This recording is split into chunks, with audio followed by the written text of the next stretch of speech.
This edition of MacVoices is sponsored by lynda.com, the unparalleled online video training library. For a free 10-day unlimited trial, visit lynda.com/MacVoices.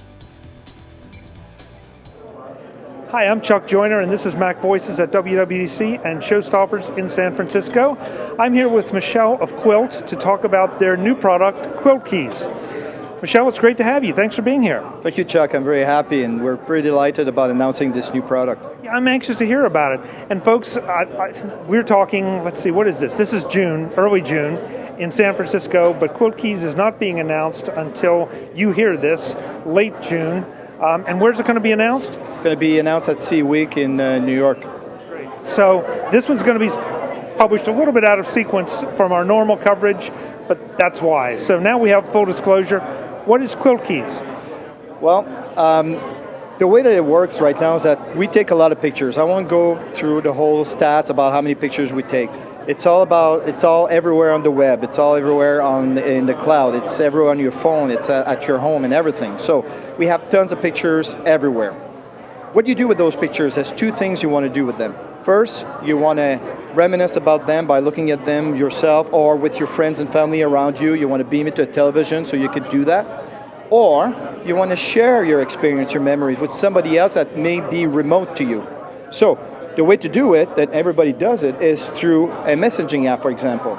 So if I look at my messaging app and I'm typing to a friend, saying, having a great time here at ShowStopper, and then I want to go, let's say, to Messenger, which is a Facebook app, I can click on the pictures, but all I have are my local photos. I don't even have my photos from Facebook. So what if I can actually show you that I go to a keyboard, that keyboard has all of my pictures, no matter where they're located, so I can have my Facebook account, and then I can actually just click, hold, paste, and that's it. Boom, I have a picture that I shared within 2 seconds to someone that's not local. No one does that right now.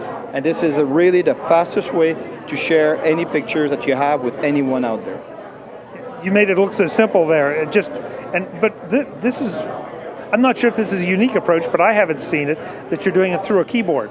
That's right, no one does that. I'm accessing your personal content from a keyboard. No one is doing that. We have an IP on it, and I think it's something that was really necessary because it's very cumbersome to actually share a picture from Instagram if you're trying to do it from Messenger. You have to, do a screen capture, go to your photo roll, do this, and this is point, click, and that's it, you're done. What is it about photos? Right now, it seems to be such a hot topic. Everybody wants to share them. Is it just that it's a visual medium? Is it the way we share the pieces of our life? It's becoming so much more appealing to people to do that. And I was looking at the way that you do it. The picture itself, the memory, is what triggers the strongest memory reaction emotionally in your brain after the scent.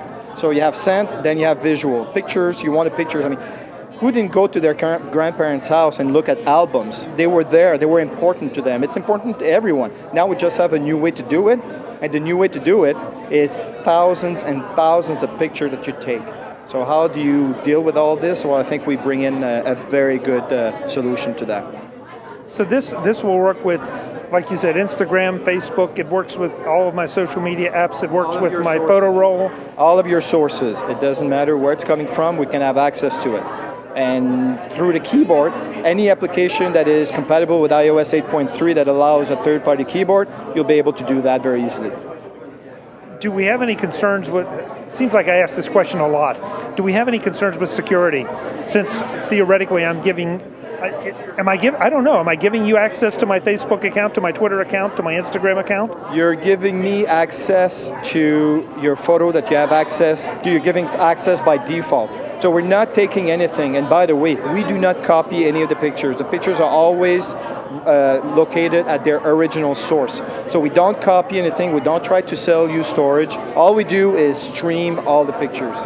So the pictures that you have are still yours, they're not ours. And when you give access to the app to have access to those pictures, it's no different from any other app that you give access to. So it's all about a token within iOS, and it's secure as the iOS gives it to us.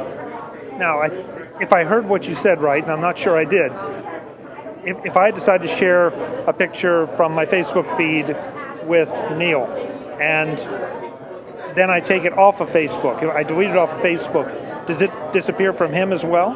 Well, if you sent him through a texting app, it will probably still be in the history. And he will still be able to do a point and save it to his photo roll if he wants to. But that's no different from doing it from any other app. Right. So the security level is the same as everybody. What we're giving you is just an easier way to communicate and share your memories with anyone.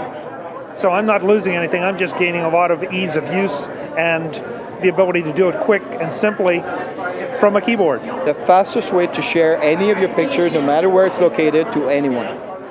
What, understanding that we're talking before this is launched, what kind of pricing are we talking about? The app is going to be it's going to have a freemium model on it, so it's going to be free to download, and we're going to have additional in-app purchasing available as we go along. As in additional functionality? As additional, functionality, or like we're still debating about what would be the best way to do it, because the app itself has to be very simple. You want to point and click and share. So you don't want to clutter the app with anything else. We have another app, which is a photo app, which is a great app as well. That uses the same technology as the keyboard. But at this point, you can go and download that. It's available in the iOS store. And that app is? It's free as well. It's called Kwilt. Kwilt. Yeah. Okay, great. Okay, so this obviously will be live. It will be available by the time people see this. That's right. So beta on the June 24th is going to be the public beta launch. So we'll be looking for beta testers to do that. And the goal is to launch this at TechCrunch on September 21st. Well, best of luck with it. It's a very cool idea, and the ease of use is fascinating. Thank you. Yeah, it's great. Folks, I'm sorry, the website where folks go to learn about this when they see this. That's right. It's KwiltApp.com. So Kwilt with a K, Kwilt app.com. Michel, thank you for the time. Very good, Chuck. Thank you. Folks, we'll have more from ShowStoppers at WWDC in San Francisco. I'm Chuck Joyner. Thanks for watching.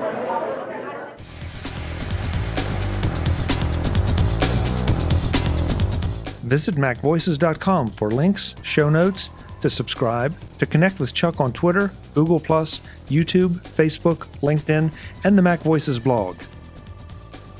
Subscribe to our weekly newsletter, the MacVoices Dispatch, to stay up to date on all the latest MacVoices news from our front page or at macvoices.com/newsletter.